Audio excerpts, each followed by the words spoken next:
Labas, nepraeikit pro šalį, daug gerų daiktų turiu. Nu ką, ačiū Retromūgiai, kad leido išsiparduoti savo senienas. Pasivaliau biškį garažiuką, labai mano brangioji žmonelė bus laiminga, kad lentynos atsiras daugiau vietos.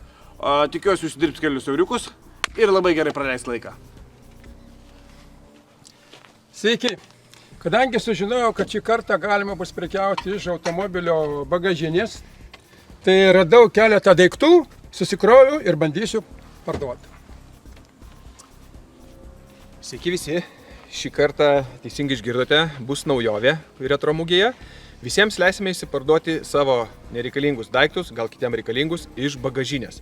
Taip, kad nepraleiskit progos išsivalyti garažus, kas ką turite nereikalingo, vežkite į Retromūgę. Lauksime jūsų visų. Dėkui.